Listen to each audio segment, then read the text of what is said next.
Fox. And as you know, it's March. And more importantly, it's March Madness. And the best thing about March Madness is I get together with my good friend Jason Meyer to do Ethics Madness. So, Jason, welcome to 2023. My bracket's busted. I have no distractions. Yeah, welcome to Ethics Madness 2023. It's great to be back for this joint production of the Eight Mindsets podcast and the Compliance Podcast Network. Tom, great to see you again. My bracket looks terrible, but there is one thing that matters to me that's still alive, and I'm wearing my colors. My Princeton Tigers are still alive, Exactly. at least as of the time we're recording this.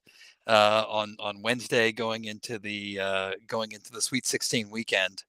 But for the uninitiated, this is like a mostly annual event for Tom and I. It's our excuse to sort of talk trash about ethics in sports and to use sports as an allegory to talk about ethics and compliance, and maybe to see what lessons the sort of world of corporate ethics and compliance, and for that matter, higher education ethics and compliance. Like what lessons can we gather from what's happened in the sports world that has rankled Tom and I over the last year, right? Great to see you, So, man. and as usual, the sports world has not failed to disappoint. Oh no, Uh, no, and so, we what do you we got? well, we What do you usually got start with for us? basketball, right? Because this is the Okay. season of basketball.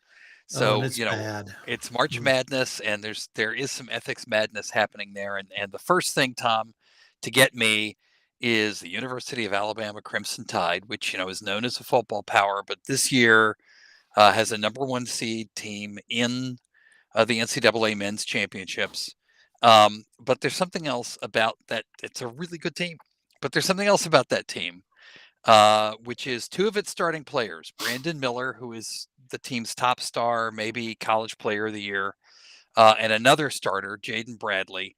Well, early in the season, it turned out they were both present at a shootout that led to someone's death, the death of a man named Jamea Harris. They were both present at earlier activity. This shootout was like in like 2-3 o'clock in the morning. Earlier that evening, they were both present at a verbal confrontation, which escalated. And maybe most damning, it was Brandon Miller, the star player, who brought the fatal gun to the scene, handed it to a friend, who handed it to the eventual shooter. There are still a lot of unanswered questions about this. The university is kind of minimizing the whole thing.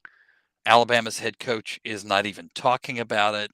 No charges have been leveled, but it's some way you look at this, maybe not technically, but you've got two starting players who played a role in a murder. And maybe to make matters worse, Brandon Miller, the star player, has this little routine he did when he was introduced to the crowd at the beginning of games, where he was part of a pantomime of being patted down for a weapon. That was like his show of cool or strength. So, not very cool activity on the part of Alabama. Public outrage finally ended Brandon Miller's pregame routine. Did they break a rule? Not clear. Did they break a law? There are no charges yet, but it's sort of setting tone at the top goes. Uh, this was not great and has led to a lot of criticism of Alabama. So, Tom, my question for you is, one more example of, can you love the art but not the artist? Can you love the play of Alabama's basketball team, but maybe not to be so crazy about the player or the way they approach the situation? So I'm a Southerner. If this was Alabama football, I would completely understand it. But it's not Alabama football, it's Alabama basketball. And this has been a series of missteps by Alabama, by its players, by its university president, its board of trustees, obviously the basketball coach. And if you are thinking about drafting Brandon Miller, you have to consider this behavior um, because of what it may lead to.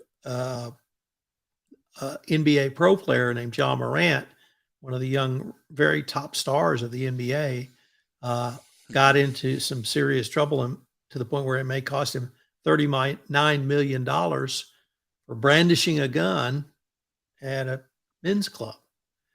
And unfortunately, when you brandish a gun, they get used a whole lot more if they're brandished than if they're left at home. Yeah.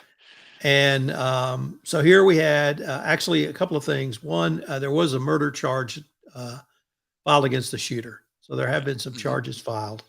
But Alabama has just completely fumbled this. The pat down routine that you mentioned was just absolutely catastrophic. The coach, his explanation now withdrawn was, oh, he was just at the wrong place at the wrong time. Yeah. Well, you correctly noted he actually got the gun and brought it to the scene and at the request of the eventual shooter. So some serious missteps in judgment from Brandon Miller. Alabama, I think Alabama football, whatever you want to say about it, I think their legendary coach has a little bit better sense of what public leadership looks like. And a lot better. I would like to think he wouldn't have gone that way on this play.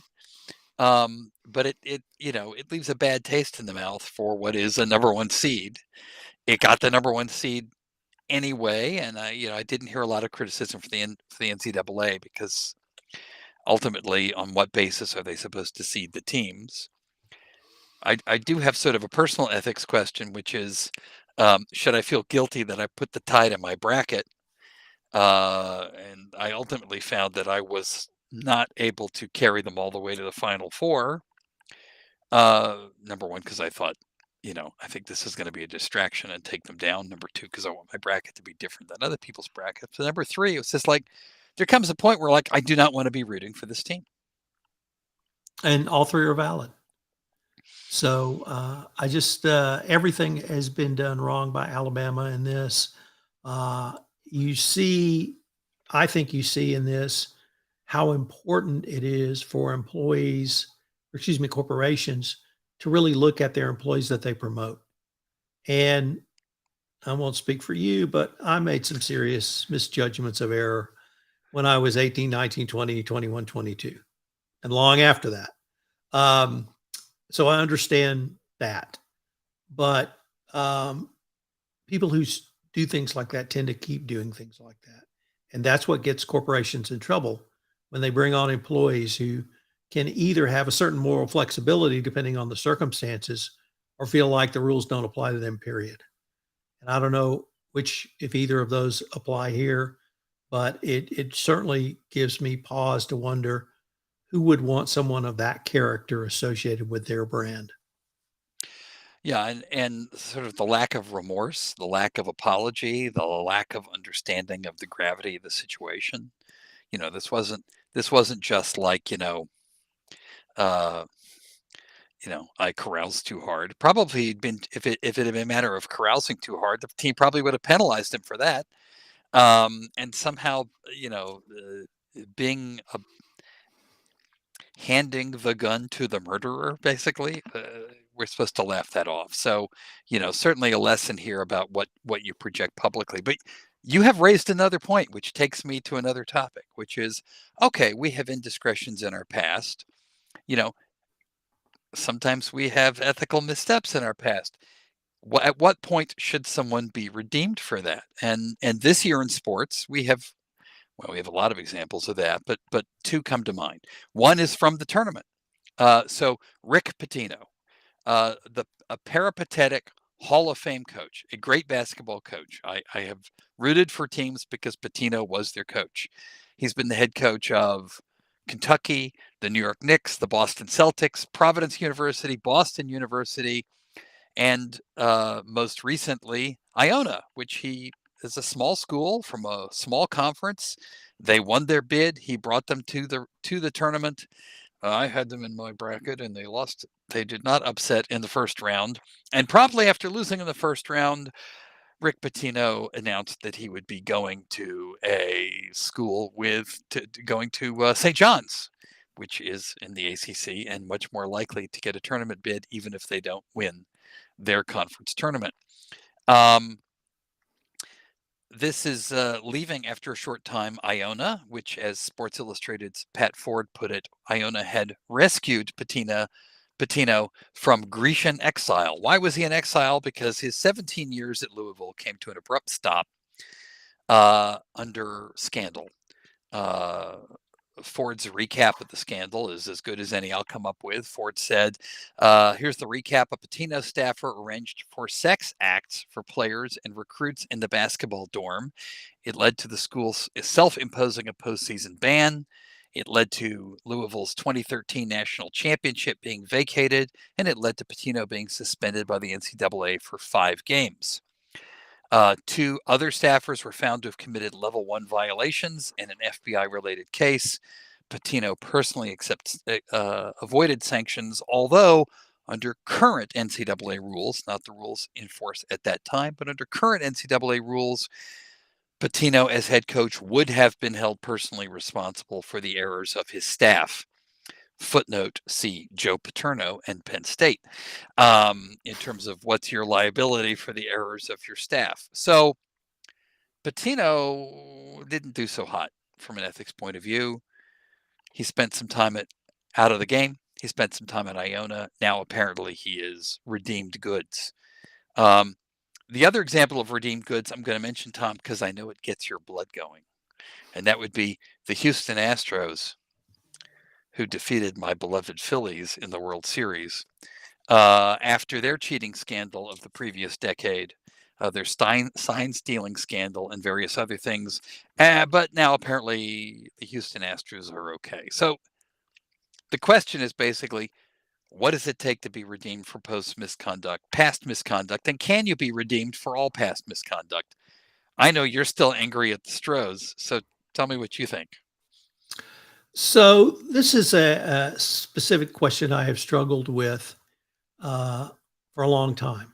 And we both know people in our space who went to jail for ethical violations were actually legal violations. And they paid their dues to society as defined by the prosecutor in the courts of time in jail. And some people say, well, that should be enough. And they may be right, that should be enough.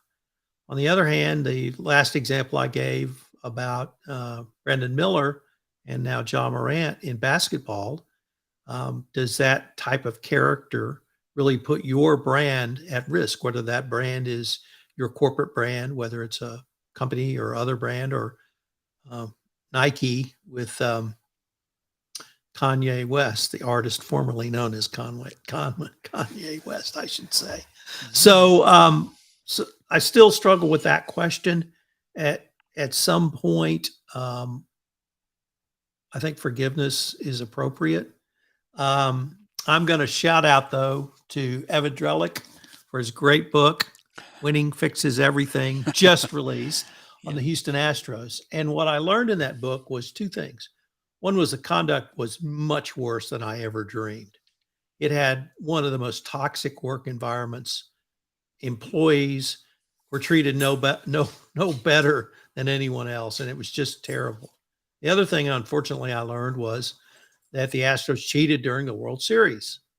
So in 2018 or 2019, I said publicly they should return the trophy because I didn't think they won it fairly.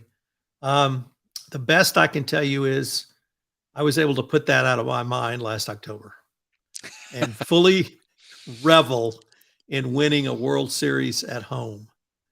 But I will say, see if I can pull it up. The absolute best thing, Jason, was that my wife and I went to game 1, and my wife, 17-year American, living in America, 6-month U.S. citizen, catches a World Series baseball. Oh, that's awesome. Now, in 60 years of going to ball games, I will give you one guess how many baseballs I've caught ever. She gets a World Series baseball. So it was worth it just for that. But I have to digress to the World Series. That was an incredible World Series. And for those who think the Astros took this, or the Astros steamrolled the Phillies, it was literally a game of inches every game except the game that the Phillies stomped the Astros. The excitement level was incredible.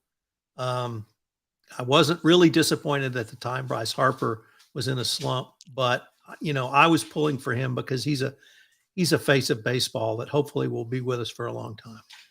The play was just outstanding.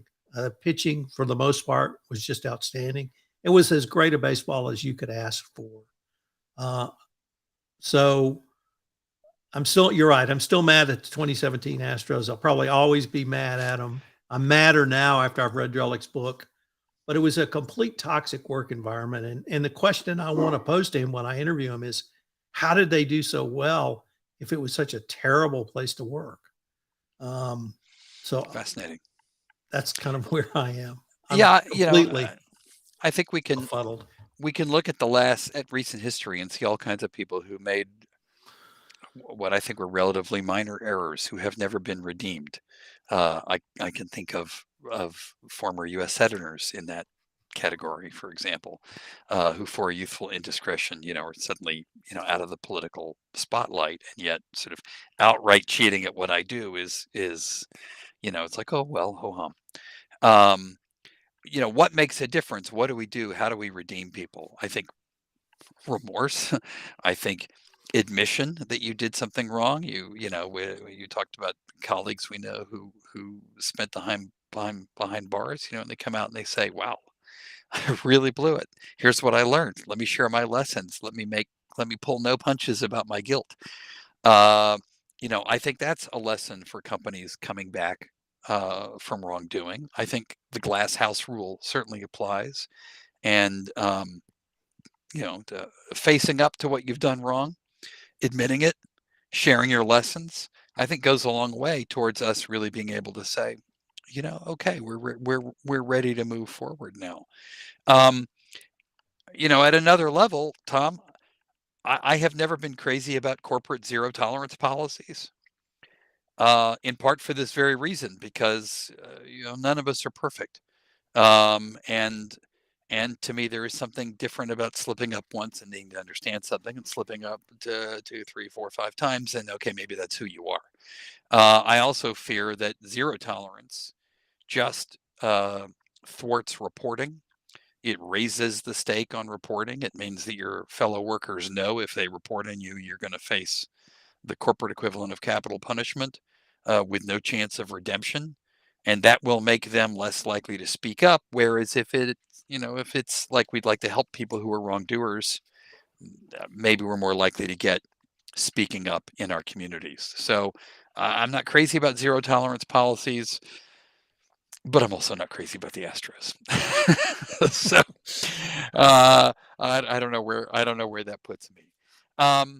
Before we get, we've got some other sports stories, but I just want to ask, like, how's your year been? We did this last March. We did this a year ago. Like, what's been happening over the last year? You've been devoting a lot of your professional efforts, maybe most of your professional efforts, to the Compliance Podcast Network. Like, how's it going? What have you learned in the world? Like, what's your big takeaway in the world of ethics and compliance?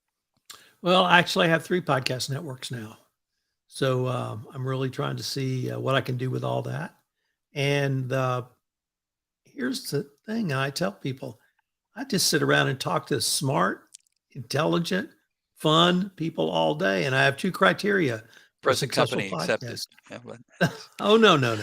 Number 1, how much did I learn? And number 2, how much fun did I have?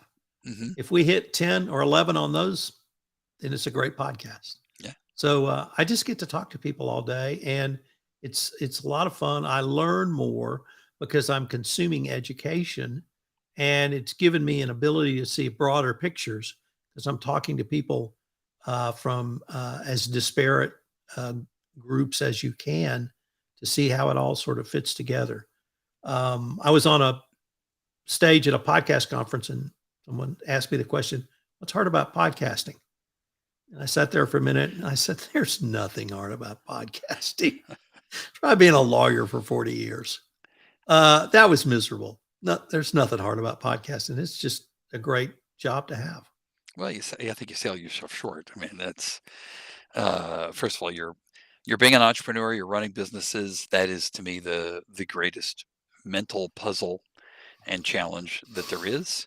And it is not everybody who can say, "Look, I'm ready to talk to anybody. I'm love having a conversation with everybody, and I'll talk about any topic." And that is a skill. It's a skill.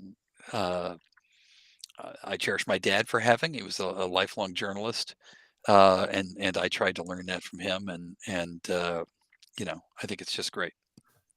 So today, for instance, I interviewed a Ukrainian compliance professional who has escaped Ukraine at the start of the war and is now in the Netherlands. And we talked about doing compliance Wow. in the Netherlands. I interviewed a woman who is a huge women's basketball fan, and she wrote leadership lessons from Pat Summit. And then I interviewed a new president of a multinational or multi-billion dollar company, media company, who she just became president, and she granted me an interview about her leadership style. So it's as varied as it can be. And now we're talking sports. So how much better Yeah. can it be than this, How, Jason? how much better can it get? Yeah. Been a busy year for me and for Lead Good Education. We actually did a little rebranding this year. Went from just the name Lead Good to Lead Good Education to underline the role we're playing in our consulting work, that we focus on helping education programs and compliance and ethics education programs within companies, and helping the education sector with its compliance. Um, Been loving doing the Eight Mindsets podcast with the great and Nicole Rose is just so creative. Always brings a different perspective to what's going on. Always opens my eyes to things, and we're doing work under the Eight Mindsets of trying to bring those ideas to other ethics compliance teams and help them do in-house what they're doing.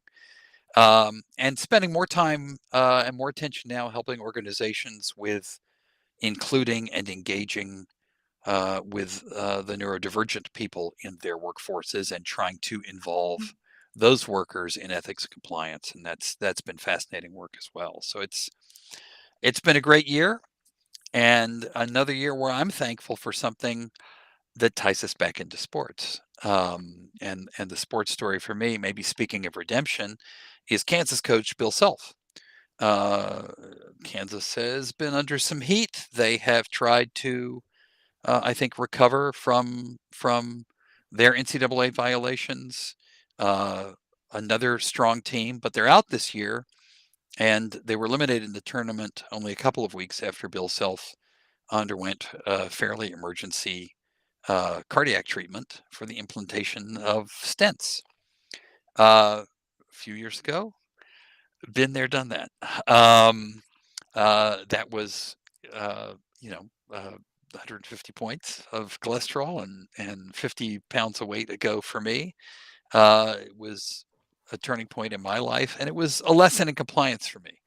Um, I have to say, on a very personal level, I learned the difference between sort of complying with what I ought to be eating, sort of doing exercise, and more perfect compliance. And I'm not perfect in my diet, but I'm pretty close, and I work at it every day, and I get a reward. And the reward is I feel great. I'm doing strong. I think Bill Self will get the reward of uh, you know many, many more years of successful coaching.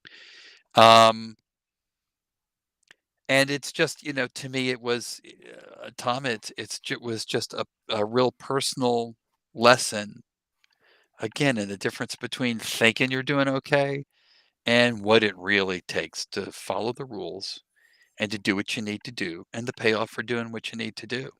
So, shout out to Bill Self, and he doesn't know me from Adam, but wishing him the best of luck with that journey.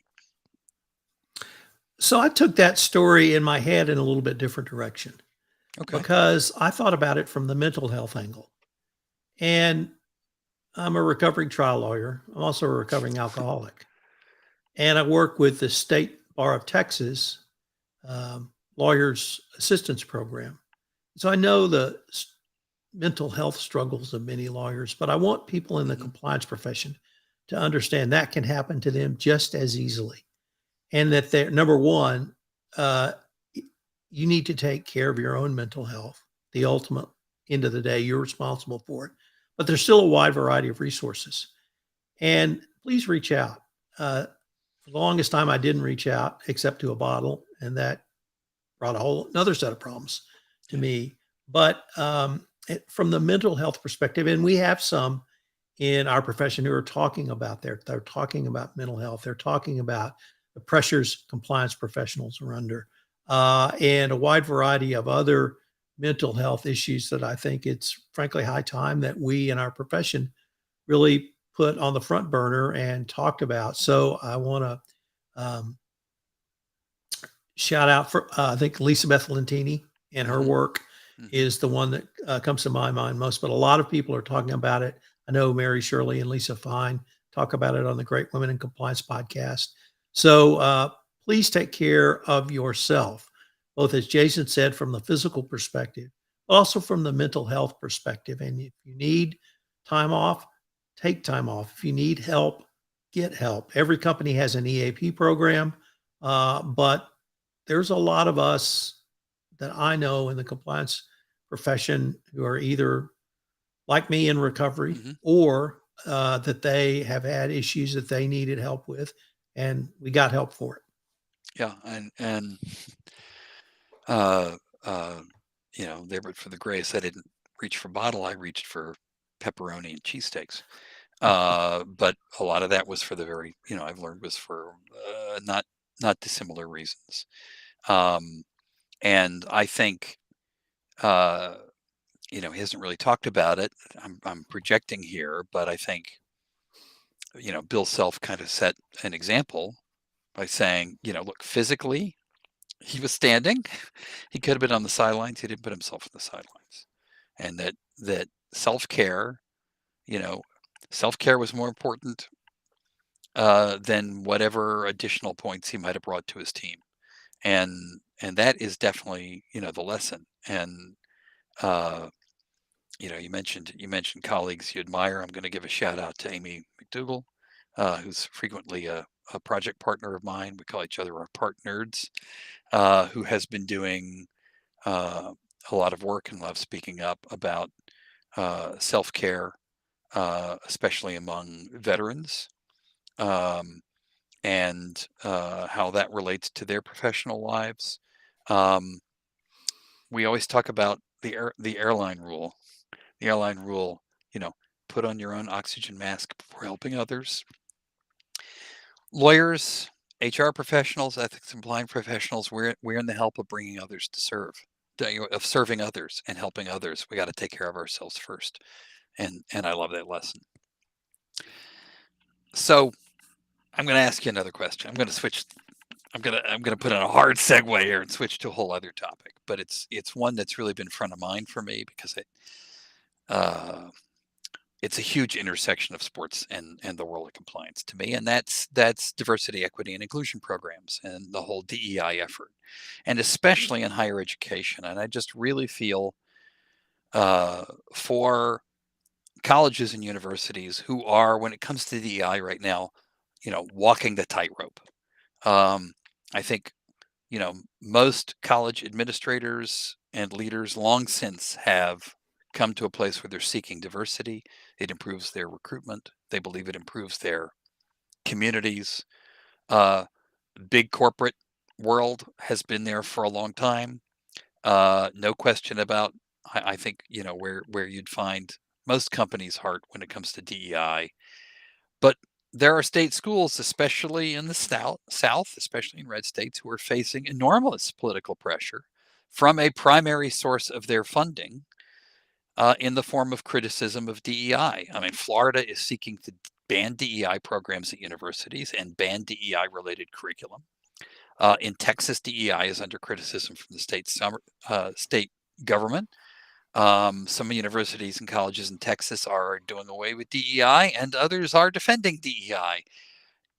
It's a tightrope. It's a goal that companies want, and yet it's under this political pressure. And to me, Tom, this debate feels like a debate at the core of ethics and compliance, because this is an example of what are some core values. How many companies have the core values of, inclusivity, diversion, building community, and yet suddenly this is being thrown in the trash bin labeled woke. What's I'm in the Northeast. I'm in New Jersey. There is not quite the political division here that there is in the part of the country where you live. What's this feel like, and how's it feeling for compliance and ethics professionals, in Texas and the South, to face this, this shaking of the bedrock of core values? So I grew up in a town that I went to segregated schools until high school. Mhm. That was 1972, and we had segregated schools. That's the reality of the South. You don't have to scratch very far to get there. And let me, And I'll add, I grew up in Gainesville, Georgia. My father was a newspaper editor, daily newspaper editor in the 40s, 50s, and 60s, um, uh, campaigning in favor of integration. Did not make me personally popular with several of the kids I went to school with. Got our share of threatening calls. Um, on top of which, I was the only Jewish kid in the school system for 3 years because my brother and sister had gone to private school. So been there with you, buddy. And it's just tough to see. so let me stick with Texas since I know that state the best. I know the governor. I practice law with the governor. And I don't think for a minute he's a racist. What he has said is, I don't like DEI, but I'm not a racist. So I'm going to be a little bit charitable and say, no, he's not a racist. What I think he is trying to do, in addition to pandering to a very base level of voters, they're trying to move from the I, the inclusion, to affirmative action, back to 1964, 1968 affirmative action. And that's the diversity. That's all the diversity they'll allow is affirmative action, which means X number of percent get in. And they can't say we're not going to have diversity because then state schools will be in violation of federal law, and they can't do that. So they cover it up by saying, oh, DEI is woke. What they're missing is some of the things you alluded to, that it actually makes whatever your organization is, from a primary school to a secondary school to a higher school of higher education to a corporate organization, it makes you better if you are inclusive. Number one, it's the addition of voices different than anybody's watching this on YouTube, seeing how we look, kind of old white guys. But number two is inclusion doesn't mean simply having someone who looks different than us, sounds different than us, talks different than us, or thinks different than us. It is giving that person or those persons, providing them a safe and trusting environment where they can raise their hand and speak up. And to me, that's what inclusion is. It's not simply affirmatively actioning, bringing in someone who looks different than me, but it is, okay, I'm going to listen to them. And I'm going to take whatever counsel they may give me, and I'm going to use that. And if I have that attitude, I as an employer will be better. I as a university will be better. And what's going to happen, I'm afraid, in Texas, I won't speak to what I think about Florida, but what I'm afraid is going to happen is Texas is going to lose that. They're going to lose those voices. They're going to look inward. And when you start looking inward and talk to the echo chamber, you get one voice. And that's not what is going to lead this state into the mid-century and beyond. And states that do have inclusion in their university systems will turn out better graduates, and they will go to corporations that embrace inclusion, and they will become better corporations simply because people, even the old white guys, won't be afraid to raise their hand and speak up. So I sort of see it in that way, and if I can bring it back maybe even to some compliance issues, that's what a speak up culture is. It's creating a trusting environment where someone is willing to speak up. Yes, they may be a whistleblower, and yes, they may be trying to stop illegal or unethical conduct, but they may be trying to improve the corporation, or they may be trying to improve the business process. And that's what I see as the ultimate power of DEI, the improvement of your organization, whatever that organization may be. It's an interesting perspective, Tom, and in part it puts this debate in the context of what has been a more recurring challenge to the idea of ethics compliance, which is just short-term thinking versus long-term thinking, right? It's the short-termism, like I got to make numbers this quarter, right? We, used to be Mr. FCPA. You're still kind of Mr. FCPA. What leads to that kind of wrongdoing? What leads to bribery and kickbacks? It's like I got to make my numbers this quarter, right? That's a short-term thought, right? Short-term win. I'm not worrying about the long-term consequences, and I love how you have put the DEI debate kind of in the same framework, right? You might get some political popularity now. You might pander to the base right now. In the long term, this is not what leadership looks like, and we're not going to get a result for it in the long term. I guess what concerns me about this, coming from the political sphere, is this isn't talking about what do we spend taxes on, how much do we tax you, what are our budgetary priorities. It isn't even a debate over what are our core values. It is a debate about whether you're allowed to act on core values, and sort of dissing, diminishing, attacking the entire idea that we may use core values to drive what it is we do. And I think, I am not everyone in the community agrees with me about this, but I think that the ethics and compliance community can't hide behind, oh, we don't want to deal with politics. Um, my history included a long time living in the South. It also includes a mom who was born and grew up in Nazi Germany and who barely escaped. And there are a lot of business people and a lot of great business leaders who spent time in Germany in the 20s and 30s going, it's politics. Let them go. It'll fade. Sometimes it doesn't fade. And we're the people who understand the importance of core values. And there may come a point where we need to say, this isn't about politics. This is about the bedrock. And I just feel for the people who are trying to lead these efforts at universities who are getting in both directions. So here's another place where this core values debate comes up, Tom, that I'm going to relate to sports. Okay, so we just in the last week had the Biden administration's first veto, and what it vetoed was the following: was the ESG rule by the Labor Department. Just to explain this, right? The Labor Department in the Biden administration adopted a regulatory rule that said if you are managing retirement funds, it's okay if you look at ESG factors. That's not a per se violation of your fiduciary duty if you evaluate investments in companies by that company's ESG performance as well as its pure economic performance. And Congress struck that using its powers, attempted to strike down that rule. It wasn't that that fund managers must look at ESG factors, is that it was okay for them to choose to use ESG factors.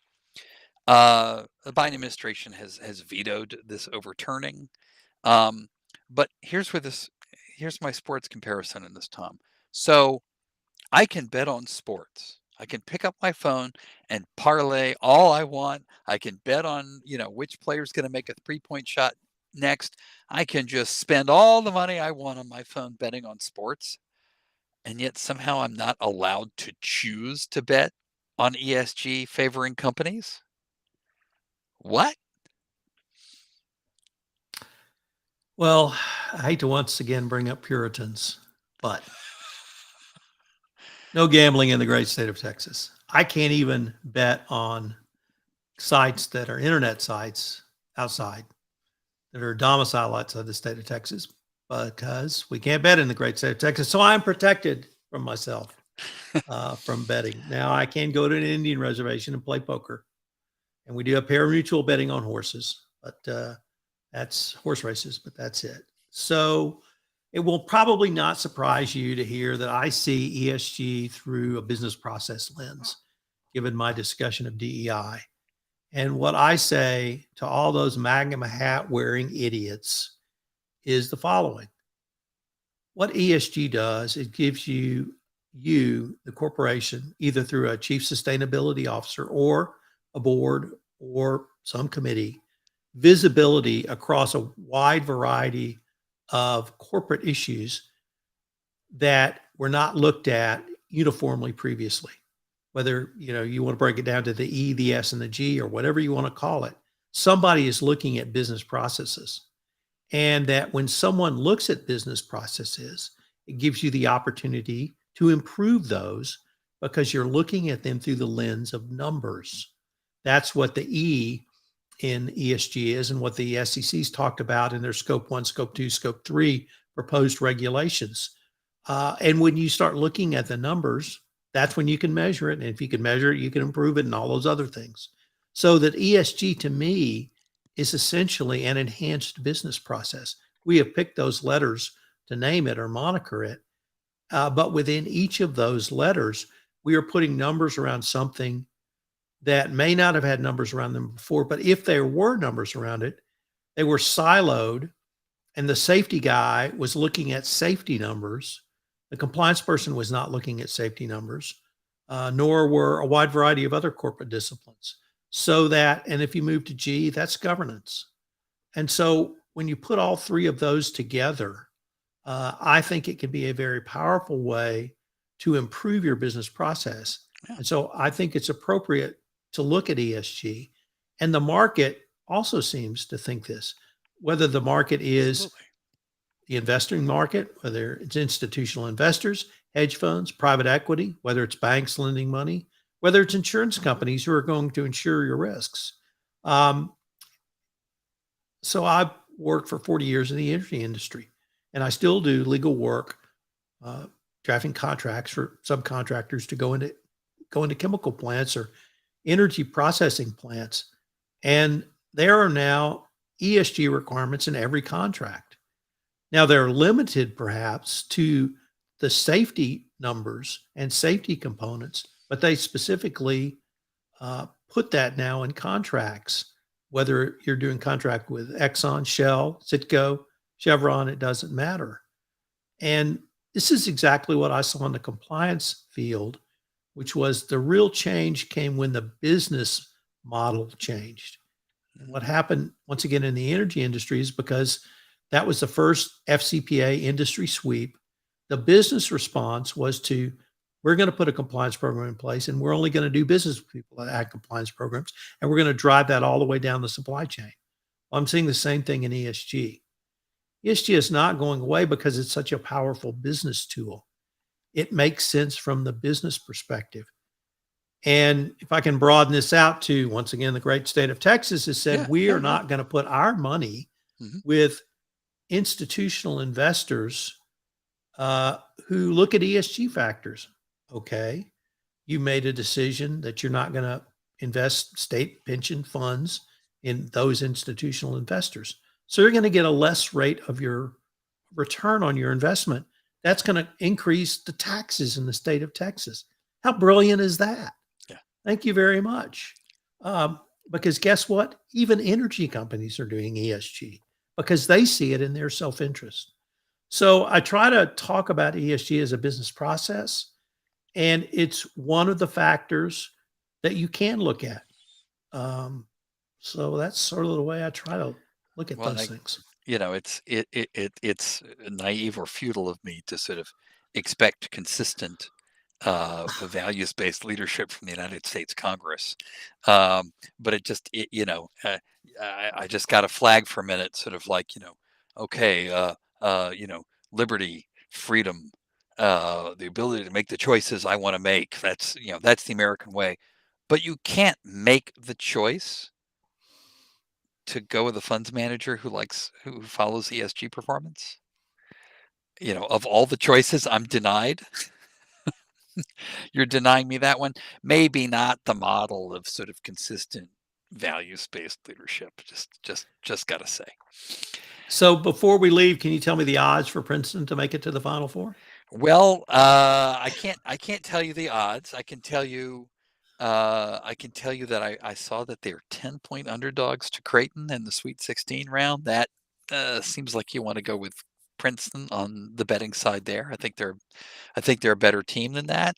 There are 100% odds, or close to 100% odds, that I'm going to treat myself, my son and I are going to be in Louisville and watch that game.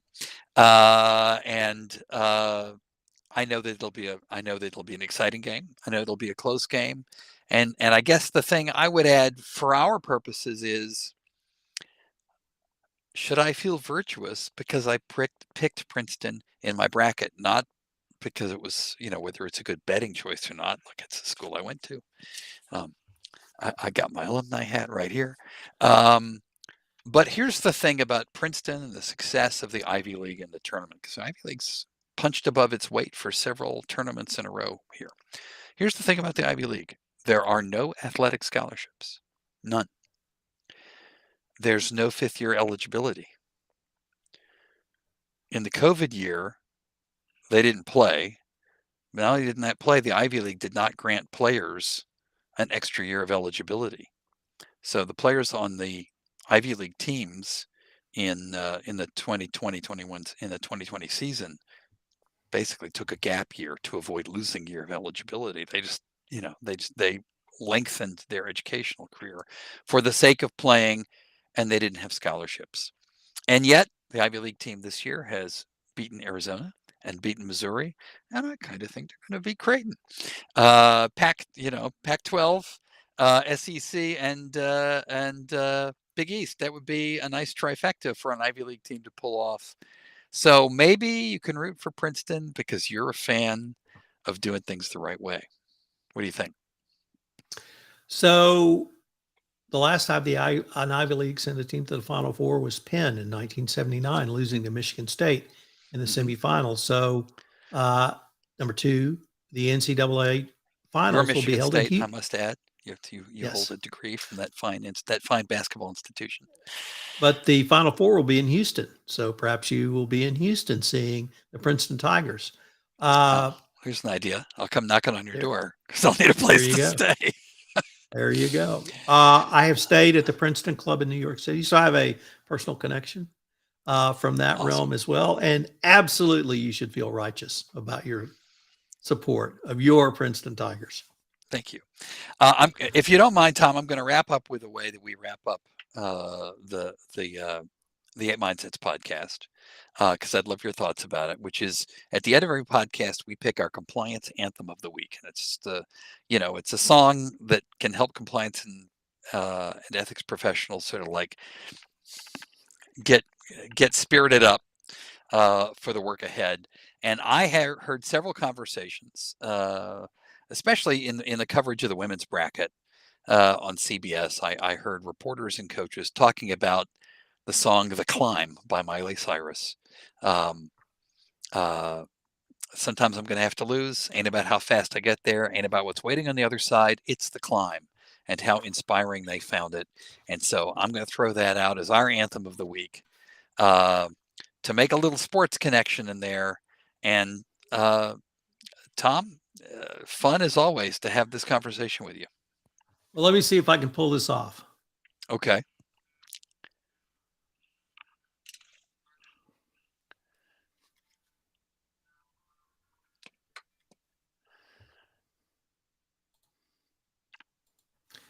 So that was "Won't Get Fooled Again" by The Who. Oh, there you go. And I play it for two reasons. Three. Number one, it's one of my favorite songs of all time. Great song. Number two, it was instrumental in Top Gun Maverick soundtrack. And the third reason is that song has always meant a lot to me from a political perspective. Meet the new boss, same as the old boss. And so, as a compliance professional, please keep that in mind. Have professional skepticism. You don't have to be an auditor to have professional skepticism. But when the new boss comes in, make sure it's not the old boss and don't get fooled again.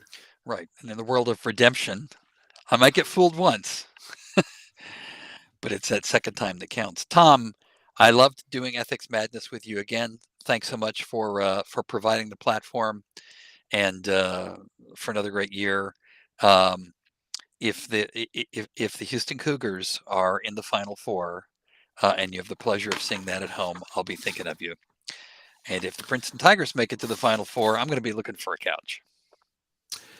So here's why karma will put the Cougars in the Final Four, not simply because I picked them to win it. 40 years ago, Phi Slamma Jamma was one of the greatest college basketball teams ever and lost to North Carolina State. I think it's time for redemption for the University of Houston. And so that's why I'm taking them all the way to the finals. Good luck to you, man. Except All for right. another team. Take care, everybody. That's a wrap.